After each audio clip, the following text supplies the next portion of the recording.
My speech tonight is North Korea. Actually, North Korea launches intercontinental missile. So, as we all know, Sun is an expert on South Korea. And we all know, most of us know, South Korea is civilized, very great country. They have a huge economy, and I can go on and on. But North Korea, I'm sure most of you know, is almost the opposite. It's kind of a very reclusive nation. I'm sure many of you heard. It's You might call it a dictatorship. its leader is a dictator. He's actually a 25 or 30-year-old kid that inherited the job of his father. Many of the population I've heard is starving. Maybe as many as 10 million at any time are starving. I think the population is about 30 million. But anyway, the reason of my speech tonight and why you've heard a lot about North Korea in the news is in the past few years they've been working on nuclear weapons. And really in the past year or so they've gotten better at building and also sending nuclear missiles over the sky to their countries. So the basics are that North Korea has about 15 or 20 nuclear missiles. That's pretty much, most experts agree with that figure. So over the last year they've done different tests. These are missile tests, different from they've done nuclear tests too for their nuclear weapons, but they've done missile tests to actually just launch a missile. The last test they did, the intercontinental missile, it went about 1,500 miles.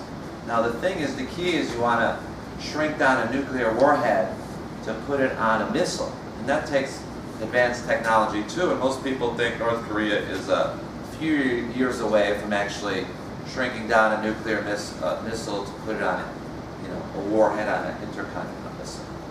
I don't really want to get too technical because I don't understand a lot of this myself, so I'll keep it untechnical.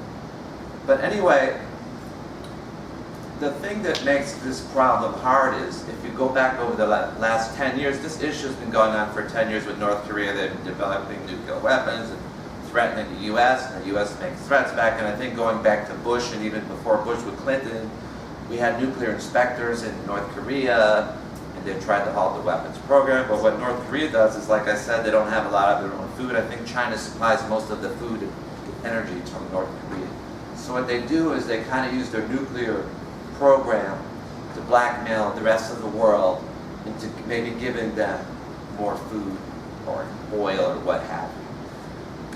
So the problem now is the situation has gotten in some ways too difficult to handle, because if we had gone in there maybe 10 years ago, it would have been relatively easily. If they had 1 or 2 nuclear weapons, you just kind of bomb them and take over North Korea, blah, blah, blah. But now, if they have 15 nuclear weapons, it becomes much more difficult.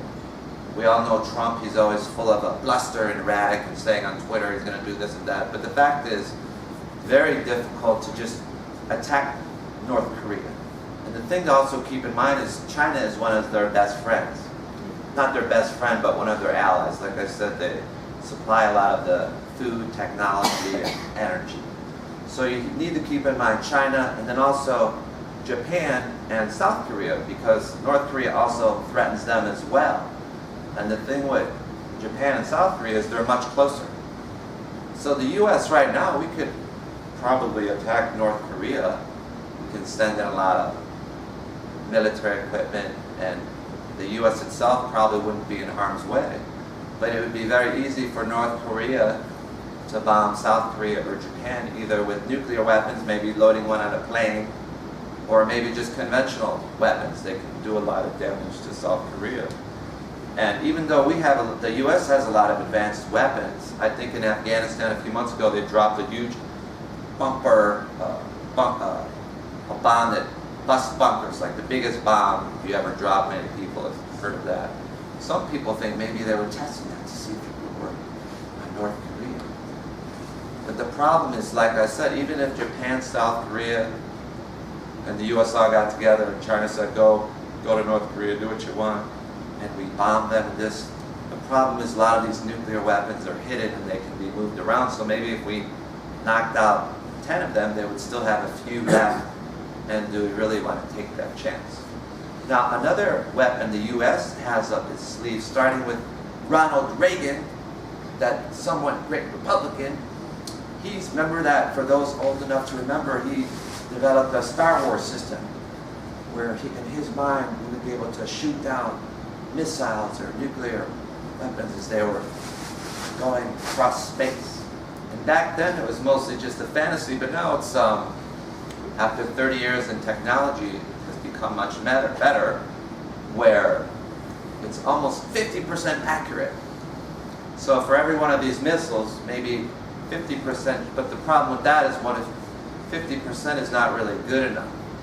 If we decide to go after North Korea and we rely on this technology, if we only get half of 3 or 4 nuclear weapons sent across the sky, South Korea or Japan might be in trouble. So what do we do?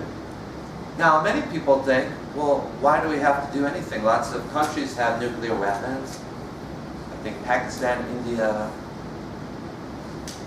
Israel, many different countries have nuclear weapons. And some people think, well, why should we do anything? But the problem is, as I've said before, this young leader, I think his name is Kim Jong II, is that right? Kim Jong, whatever. But the problem with him, he's very erratic. His father was a kind of a strange cult type figure, but this guy is even more erratic, and he's very violent. He's already, I believe he's assassinated his half-brother, who was a potential to take his place. He's had his uncle killed by anti-aircraft carrier weapons. And he's had a lot of other people in his in the upper ranks of the military in North Korea killed off. So he's very erratic. So the problem is, does the U.S. really want to have someone like that with nuclear weapons? So this is what has been going on in the past few weeks, or really the past few years. And other things to consider, like I said, is China. There's so many different dimensions to this problem, because even though maybe China doesn't really want to see them with nuclear weapons, at the same time, they like the fact that they're kind of a thorn. North Korea is a thorn in the side of the U.S. I think China likes that, probably, right? And also, even if we attack North Korea, there would be a lot of instability as well, because there's millions of starving people there.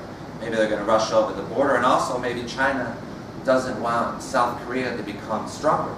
Just like when West and East Germany merged, if South Korea and North Korea merge together, eventually it's going to make South Korea a stronger country, and it's a capitalist country, and they would kind of be somewhat of an enemy on China's doorstep.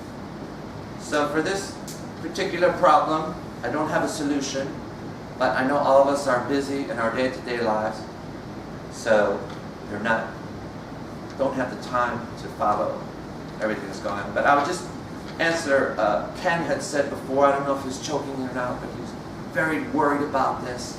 But I would say, from what I've heard, at least 2 to 5 years away before they can hit the good old US of A. Thank you.